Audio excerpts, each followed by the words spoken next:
दर्शकों नमस्कार। स्वागत है आप सभी का महिला जगत कार्यक्रम के हमारे आज के खास अंक में। दर्शकों, हम महिलाओं ने अपनी बुद्धि और बल का परिचय तो कई सदियों पहले ही दे दिया है, इसलिए हमें मल्टीटास्किंग कहा जाता है। मल्टीटास्किंग का मतलब एक समय पे कई जिम्मेदारियों को बखूबी निभा पाना। लेकिन इन तमाम जद्दोजहद में कई बार हम अपने स्वास्थ्य के प्रति लापरवाह हो जाते हैं, जिसके चलते हमें कई प्रकार की समस्याओं का सामना करना पड़ता है। ये समस्याएं कई बार दृश्य भी होती है और कई बार अदृश्य भी।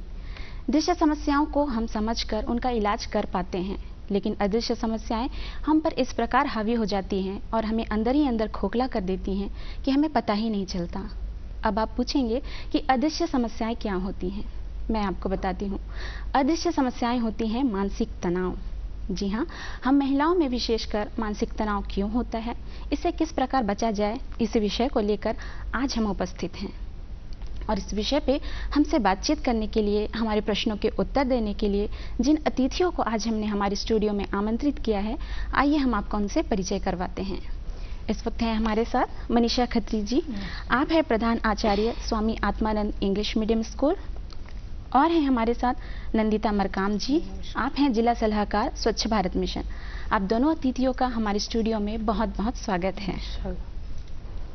मनीषा जी, मैं अपना पहला प्रश्न लेकर आपकी ओर आ रही हूँ। हम जिस विषय पे आज बातचीत करने वाले हैं वो बहुत ही गंभीर और संवेदनशील विषय है। तो मैं आपसे जानना चाहूंगी कि समाज में, राष्ट्र के विकास में आप महिलाओं की भूमिका को किस प्रकार देखते हैं। सुनीता जी, राष्ट्र के विकास में, किसी भी देश के विकास में जी, महिलाओं का बहुत बड़ा योगदान होता है, क्योंकि आधी आबादी तो महिला ही है जी। परंतु महिलाओं का योगदान पुरुषों से अधिक होता है, क्योंकि महिलाएं ही पूरे परिवार को, पूरे समाज को, पूरे देश को एक करके चलती है। जी। एक छोटी छोटी इकाइयों से ही राष्ट्र बनता है।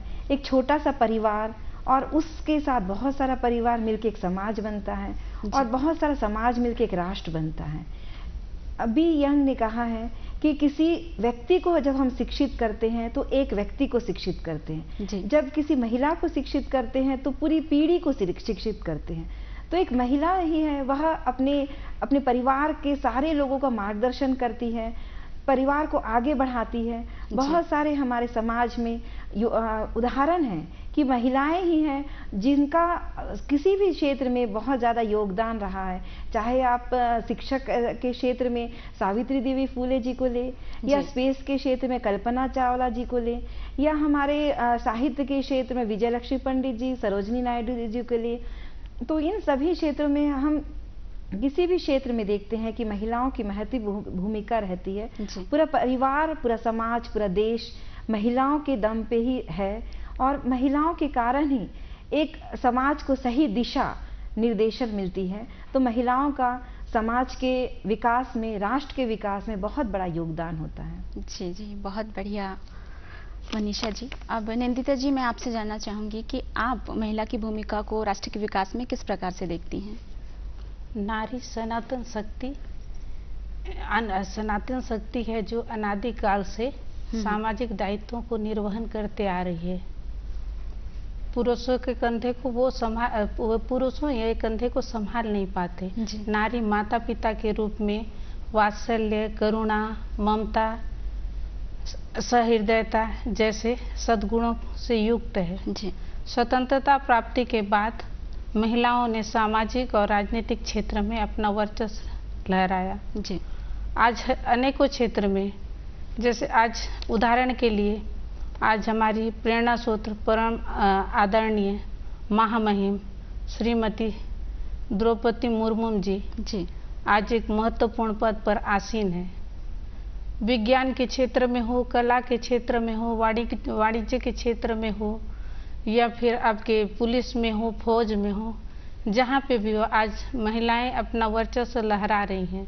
घर संभालने में भी महिलाओं का अहम भूमिका है, जो पुरुषों में ये अभाव होता है, क्योंकि पुरुष घर को नहीं संभाल सकते जो महिलाएं कर सकती। घर को भी संभालना, बच्चों को भी संभालना, परिवार को देखना, साथ में बाहरी दायित्वों का भी वो अच्छे से कुशलतापूर्वक निर्वहन करती हैं। तो आज के डेट में जो काम महिलाएं कर सकती हैं, पुरुष भी, ऐसा नहीं कि पुरुष नहीं करते, लेकिन एक सफल व्यक्ति के पीछे महिला ही का ही हाथ होता है, तब इंसान वो सफल हो पाता है। हमारे शास्त्रों में भी कहा है कि जहाँ नारी का सम्मान होता है वहाँ देवता वास करते हैं।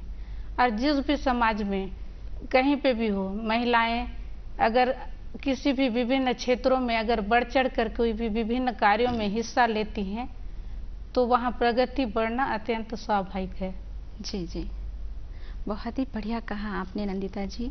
मनीषा जी, अब मैं आपसे जानना चाहूँगी, अभी हम बात कर रहे हैं कि महिलाएं किस प्रकार से राष्ट्र के विकास में अपनी भूमिका निभाती हैं, तो इन तमाम जिम्मेदारियों को निभाते निभाते कई प्रकार के तनाव भी हमें महसूस होते हैं। तो मैं आपसे जानना चाहूँगी कि मानसिक तनाव के क्या कारण होते हैं? आज की डेट में महिलाएं दोहरी भूमिका निभा रही हैं जी। चाहे आप एसबीआई की महिला अध्यक्ष अलका मित्तल की बात कर लें या कोरोना काल में वैक्सीन उपलब्ध कराने वाली इला दयाल की बात कर लें, तो सभी क्षेत्र में महिलाएं अपना योगदान बखूबी निभा रही हैं। तो दोहरी भूमिका के कारण दोहरे तरह का मानसिक तनाव से गुजरना पड़ता है। जो ऑफिस का स्ट्रेस है, ऑफिस के अपने सबऑर्डिनेट्स या अपने कलीग्स या फिर हमारे जो ऑफिसर्स हैं, अपने काम का स्ट्रेस और काम को सही ढंग से करने का उसका तनाव, समय पे देने का, काम को करके देने का, और साथ में घर का, अपना परिवार का, बच्चों का तनाव। घर में एक महिला है, उसको अपने सास ससुर के, माता पिता की भी जिम्मेदारी निभानी पड़ती है, सास ससुर की, बच्चे के भी, पति की भी, पति के और सारे परिवार के। तो इस तरह का दोहरा स्ट्रेस उसको झेलना पड़ता है। तो ये जो मानसिक तनाव है वह धीरे धीरे महिलाओं को खोखला करता जा रहा है। तो हम देखते हैं कि महिलाओं की भूमिका जो है समाज में ज्यादा है। एक पुरुष सिर्फ वो ऑफिस का स्ट्रेस लेता है, महिलाओं को दोनों तरह का स्ट्रेस, और उसको सारा जो कार्य है वो बखूबी निभाना पड़ता है, क्योंकि वो एक इमोशनल भी होती है। तो उसको लगता है कि मेरे बच्चों की सही ढंग से परवरिश हो, मेरे बच्चे बहुत अच्छा स्थान प्राप्त करें और सारी ऊंचाइयों को हासिल करें। वैसे ऑफिस में उसको लगता है कि मैं समय पे अपना कार्य सारा पूर्ण करके दूं, और ऑफिस में कि अलग अलग तरह के लोग रहते हैं, तो उन सारे लोगों के साथ सामंजस्य बना के चलना, हर तरह के कार्यों को करना, घर का बाहर का दोनों तरह के कार्य करते करते महिलाओं में एक जो है मानसिक तनाव वो आ ही जाता है। और उस तनाव को कम करने के लिए उनको बहुत ज्यादा कोशिश करनी चाहिए, नहीं तो वो तनाव धीरे धीरे एक महिला को खोखला कर लेगा। जी, जैसा कि मनीषा जी ने बताया नंदिता जी कि दोहरी जिम्मेदारियों को निभाने के कारण हम मानसिक तनाव से ग्रसित हो जाते हैं। तो मैं आपसे जानना चाहूंगी कि मानसिक तनाव को कम करने के हमारे क्या उपाय होने चाहिए, क्या प्रयास होने चाहिए? जी, इस जीवन में ऐसा कोई व्यक्ति नहीं है जो तनाव से छूता न हो। जी, है ना। हर व्यक्ति को कुछ न कुछ तनाव रहता है। जैसे हमारे इर्द गिर्द अगर कोई घटना घट जाती है, जैसे हमारे किसी प्यारे का जिंदगी से चले जाना, या तलाक जैसे शब्द हैं, या फिर हमारा नौकरी का खत्म होना, ये सब तनाव के कारण ही होते हैं। अब इन तनाव के कारण को इसको अगर हम उतना न लें जैसे तनाव में ही ले रहे हैं, अगर हम इसको दूरी करने के लिए हम क्या कर सकते हैं? योगा कर सकते हैं, ध्यान कर सकते हैं, है ना, संतुलित आहार ले सकते हैं, उससे प्रोटीन, विटामिन, आयरन जो कमी है वो पूर्ण होगी, तनाव में कमी होगी। इसके बाद अच्छी किताबें पढ़ सकते हैं जो तनाव को कम करने के लिए। अच्छे मित्रों से हम सहयोग ले सकते हैं, ज़्यादा से ज़्यादा हम परिवार को अपना समय दे सकते हैं, परिवार में बातचीत करके अपना तनाव को हल्का कर सकते हैं। या अगर हमें लिखने की आदत है तो हम लिखने का भी प्रयास करके अपने अंदर की अवसाद को निकाल के अपने भावनाओं में व्यक्त कर सकते हैं। जी, बहुत ही अच्छे उपाय बताए आपने नंदिता जी। मनीषा जी, मैं आपसे जानना चाहूँगी कि एक महिला तनाव मुक्त हो, इसके लिए समाज की और परिवार की क्या जिम्मेदारियाँ होनी चाहिए? परिवार और समाज की बहुत बड़ी जिम्मेदारी है कि महिलाओं को दोहरी भूमिका निभानी पड़ रही है। तो कुछ स्ट्रेस तो आ ही जाते हैं, तो उस समय उनके बच्चों को, उनके पति, उनके सास ससुर, परिवार को यह देखना चाहिए कि वह तनाव में है, तो उनको हर तरह से कोशिश करनी चाहिए कि तनाव मुक्त रहे, घर का वातावरण ऐसा हो कि हम एडिशनल तनाव वहाँ न दें, और उनको एक ऐसा फ्री एनवायरनमेंट दे कि जो महिला है वो घर में अपना घर जैसा फील हो, उसको तनाव मुक्त रहे। ऑफिस में भी वैसे ही जो हमारे कर्मचारी हैं सभी मिल के सहयोग से काम करेंगे तो पूरा तनाव मुक्त वातावरण रहेगा। कोई भी काम को हम सही ढंग से कर पाएंगे जब हमारा जॉइंट एफर्ट रहेगा और सारे मिल के अप टू डेट टाइमली कोई काम को करके देंगे तो नेचुरली किसी भी प्रकार का तनाव नहीं रहेगा। क्योंकि जॉब के जो हमारे जो डिमांड्स है तो उसको तो हमको फुलफिल करना ही है, क्योंकि हम कार्य क्षेत्र में आए हैं।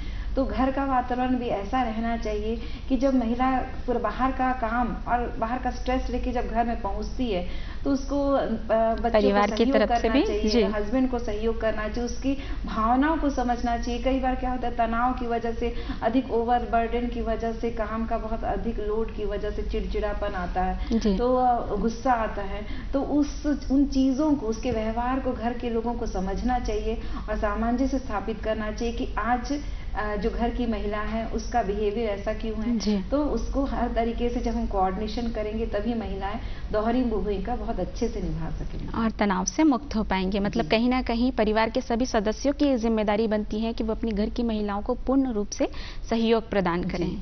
जी नंदिता जी, मैं आपसे जानना चाहूंगी कि हम एक सुखी जीवन जी पाएं, इसके लिए जीवन में टाइम मैनेजमेंट कितना जरूरी होता है?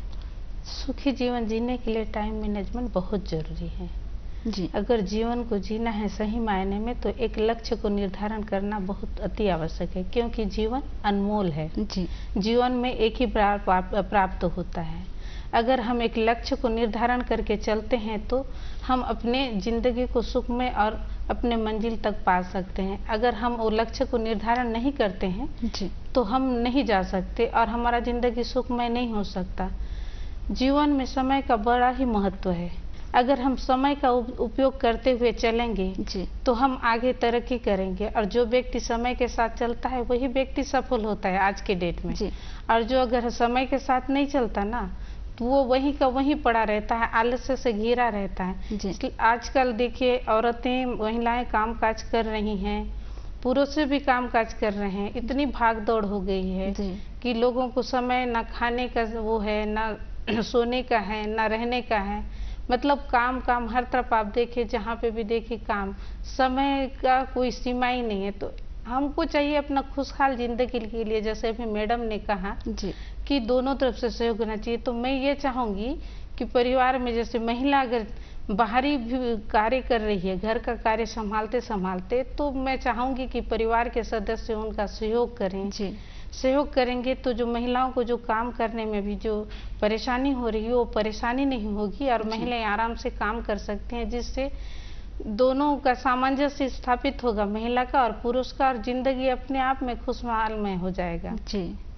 तो मैं यही कामना करूंगी कि जिंदगी को जीना है तो घर के परिवार के सदस्यों को महिला का सहयोग करना चाहिए, जिससे महिला को सहयोग मिलेगा। इससे दोनों अपना अपना जीवन में खुशहाल जीवन व्यतीत कर सकते हैं जी हाँ।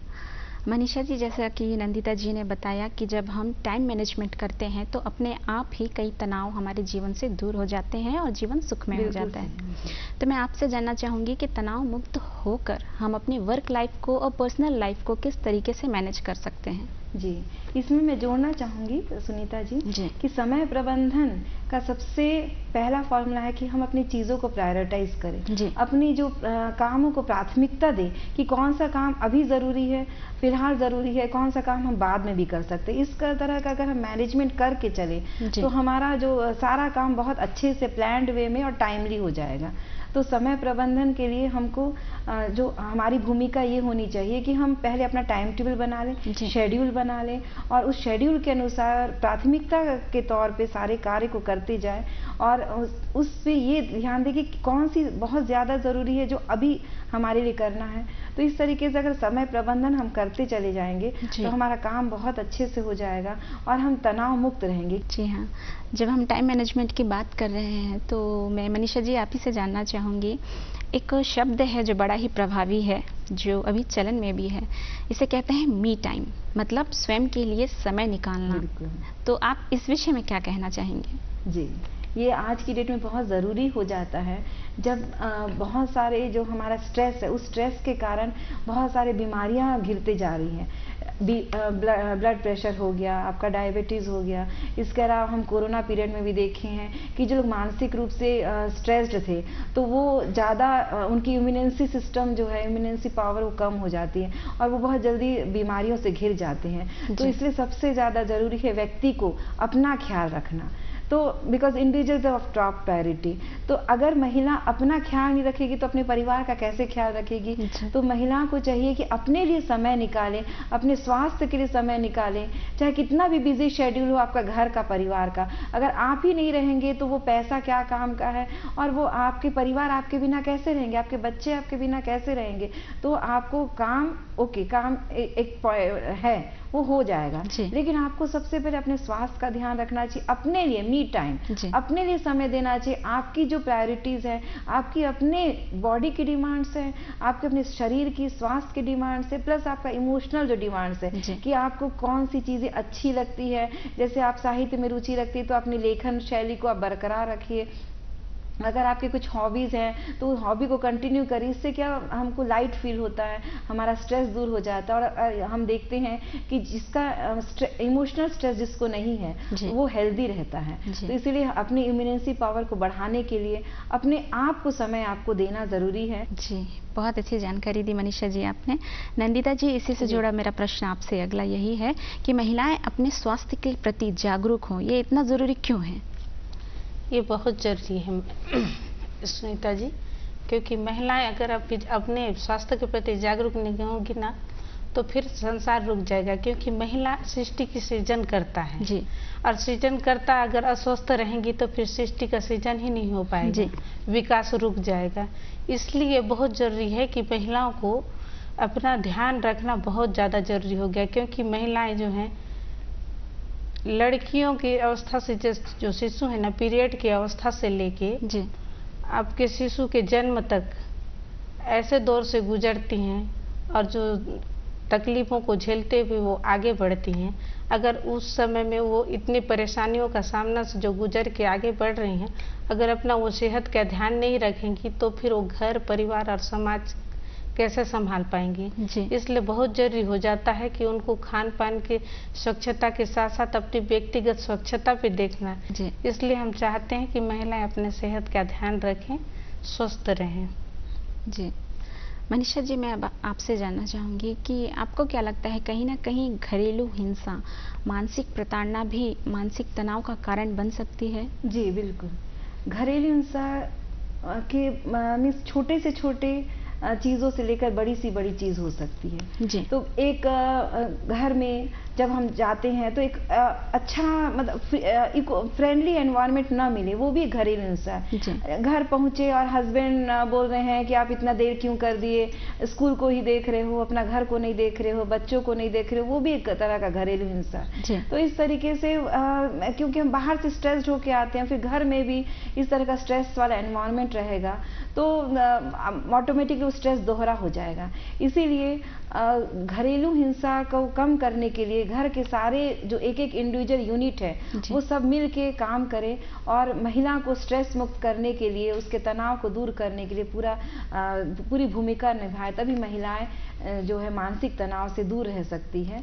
तो इसीलिए ज़रूरी है कि हम घरेलू हिंसा जो घर में होता है, तरह तरह का अपशब्द कहना, मारना पीटना तो बहुत बड़ी बात है, और उसके अलावा कि कोऑपरेट नहीं करना, सहयोग नहीं करना, ऐसा घर वालों को कहना कि महिलाओं की ही पूरी काम है, घर की सारा काम उन्हीं को करना है और घर के बाकी सदस्य कोई जिम्मेदारी नहीं, ये भी एक तरह का घरेलू हिंसा है। तो जब महिलाएं बाहर का काम स्ट्रेस्ड होके आके घर में पहुंचती है तो इस तरह का फिर से स्ट्रेस लेने से उनका और ज़्यादा उनके स्वास्थ्य में नुकसानदायक होगा उनके स्वास्थ्य के लिए। तो इसलिए घरेलू हिंसा को कम करना बहुत ज़रूरी है जी। अब नंदिता जी, मैं आपसे जानना चाहूँगी कि महिलाओं के लिए शिक्षा कितना ज़रूरी है जिससे वो इन तमाम समस्याओं का डटकर मुकाबला कर पाए? महिलाओं के लिए शिक्षा बहुत ही जरूरी है, तो इसलिए शिक्षा हर चीज में, हर क्षेत्र में शिक्षा आज जरूरी है। इसलिए बेटी को पढ़ाना भी बहुत जरूरी है, उनको प्रोत्साहित भी करना बहुत जरूरी है। जब तक हम नहीं करेंगे तो आगे नहीं बढ़ेंगे। और एक शिक्षित महिला होगी तो एक राज्य शिक्षित होगा, विकास करेगा, तरक्की करेगा। अगर हम अशिक्षित रहेंगे तो हमारा देश वहीं का वहीं स्थिर रह जाएगा। इसलिए महिलाओं को बहुत जरूरी है कि आगे बढ़ने के लिए शिक्षित होना, अपने अधिकारों को, अपने कर्तव्य को, सबको जानना बहुत अति आवश्यक है। जी, समय हो चुका है कार्यक्रम को यहीं विराम देने का। मैं चाहूंगी कि चलते चलते आप दोनों हमारी महिलाओं के लिए कुछ संदेश कहें।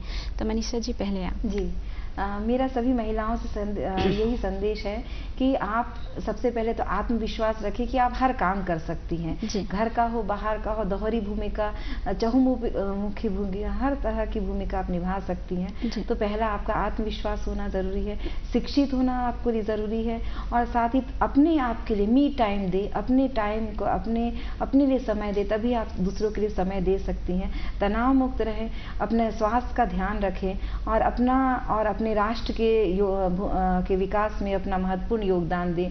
और यही मेरी सभी महिलाओं से यही उम्मीद है और मेरा यही संदेश है। जी, नंदिता जी आप। जी, मैं चलते चलते महिलाओं के सम्मान में कुछ कहना चाहूँगी। नारी एक माँ है, उसकी पूजा करो। नारी एक बहन है, उसे स्नेह दो। नारी एक भाभी है, उसका आदर करो। नारी एक पत्नी है, उससे प्रेम करो। नारी एक औरत है, उसका सम्मान करो। इन सब के बाद माताओं बहनों से मैं कहूँगी कि अपने बेटियों को पढ़ाने में और उनको आगे बढ़ने में सहयोग प्रदान करें। साथ ही मैं चाहूँगी कि माँ दंतेश्वरी का भी पर्व चल रहा है, उनका कामना करती हूँ और सभी दर्शकों को शुभकामनाएं देती हूँ नवरात्रि की। भगवान सभी को स्वस्थ रखे और सबका संकट हरे। और साथ ही मैं दूरदर्शन को इस कार्यक्रम की सहभागिता के लिए जो हम यहाँ पे बुला के हमारा मान बढ़ाया, उसके लिए सहृदय उनको आभार व्यक्त करती हूँ। धन्यवाद। तो दर्शकों, आपने जाना कि किस प्रकार हम छोटे छोटे उपाय से मानसिक तनाव जैसी समस्याओं से उबर सकते हैं। आप दोनों अतिथि हमारे स्टूडियो आए, हमसे इस विषय पे बातचीत की, हमारे दर्शकों को इतनी अच्छी जानकारी दी, इसके लिए आप दोनों का बहुत बहुत धन्यवाद। धन्यवाद।